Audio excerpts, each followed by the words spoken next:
Welcome, I'm Peter. Today we're going to take a little trip into my past. I vividly remember learning today's equation back in my second year at university.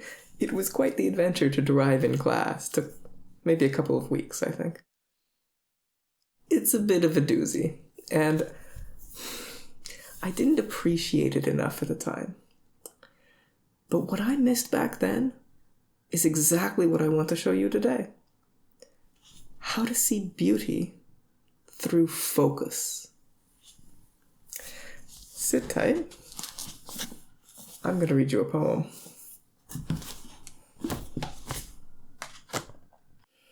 But words are things, and a small drop of ink falling like dew upon a thought produces that which makes thousands, perhaps millions think.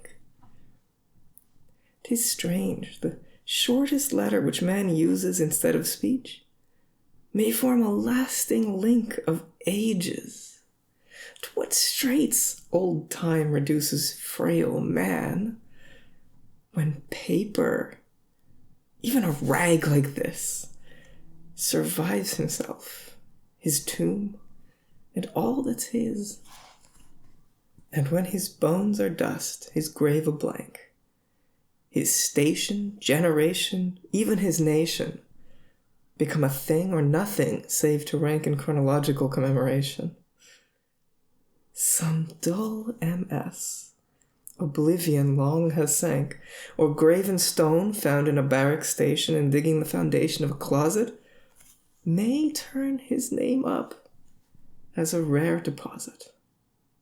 What a beautiful passage about the power of the written word. That was an excerpt from Canto 3 of Don Juan by Lord Byron. The whole epic poem is beautiful, but it is also very, very long. Byron's poem is safely over 500 pages long, and counting. It is unfinished, although, as Byron himself has unfortunately passed on, I think it'll be a long time before we get a final page count.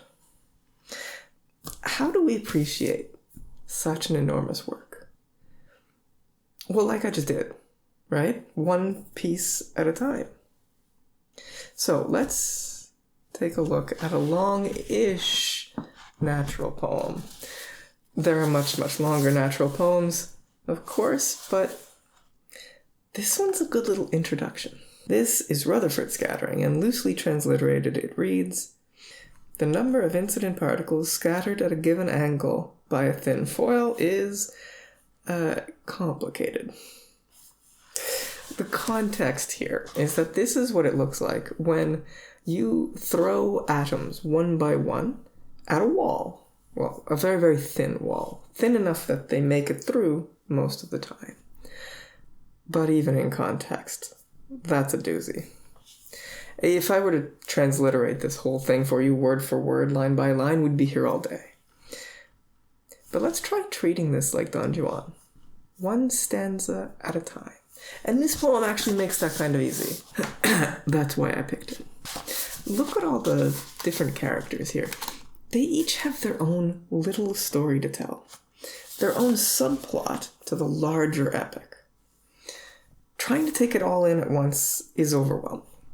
But if we focus, we can just read it one subplot at a time. Take this, for example, the story of Z. Z is the element the wall is made of. Its number on the periodic table. Forget everything else. You go throwing atoms at thin walls. You will find walls made of heavier elements. Bounce your atoms more. Quite a bit more, actually. Well, that sounds fair to me, don't you think? Nice and concise. I like it. What next? How about the story of R? R is how far away you are from the show. The story of R is that the further away you are from the action, the less of it you see. By quite a bit, too. That sounds familiar, doesn't it? That just kind of makes sense, right? Like intuitively. The further away you are from something, the less of it you see. That's true of everything, not just this particular story. That's life, you know that. So here, in this big, complicated narrative, it's actually a little bit of home. Something universal, something familiar. Now let's see, what else? Theta. Okay, theta. Theta is your perspective on the action. It's what angle you're looking at the wall from. This story says that the further back you look at the wall, the closer you are to the one throwing the atoms, the less bouncing you'll see, the fewer bounced atoms you'll see, but you always see some. And that's a big deal. That's a big deal.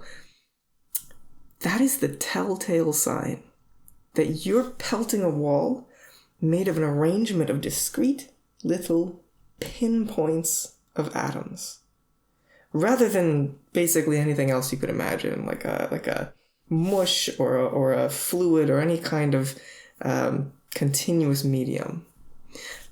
This is profound. This is the very structure of matter. Everything you are, everything you know. Little teeny tiny atoms. And that beautiful truth is sitting here embedded in this big story as just a simple little subplot. And it just takes a little focus to notice. Now, I don't mean to make it sound like everything is this simple. Of course not. Of course, sometimes nature's poems are just too intricately woven, and we can't appreciate their beauty without the whole picture. Something like this one. Now, we have, over the years, developed tips and tricks here and there to understand things like that too. But on the whole, those are very advanced works. There's a reason scholars work in this field their whole lives, just as they do for human literature and poetry. Some of it is just more complicated than others, but very, very, very often, just focusing does the trick. And now you can see how to look at something like this and see the beauty. You just focus. Focus. Focus. Sound like a lot? Well, of course. Nature is a prolific poet. A working physicist would spend all day working on something like this. But for everyone else, just read a bit and come back.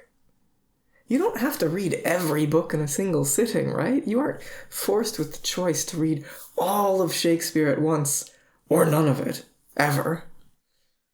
No, you don't have to read the whole book at once. But you deserve the book. It belongs to all of us. If you've done anything, consciously or unconsciously, to benefit humanity, you've earned access to our greatest triumphs. I just want to help you open that book and start reading.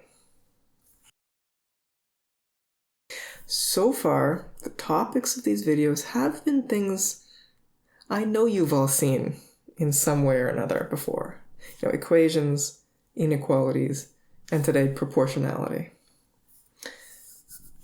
Now I think you get the general picture. So going forward, we're going to start to look at things I'm pretty sure most of you have never seen before. So, stay tuned.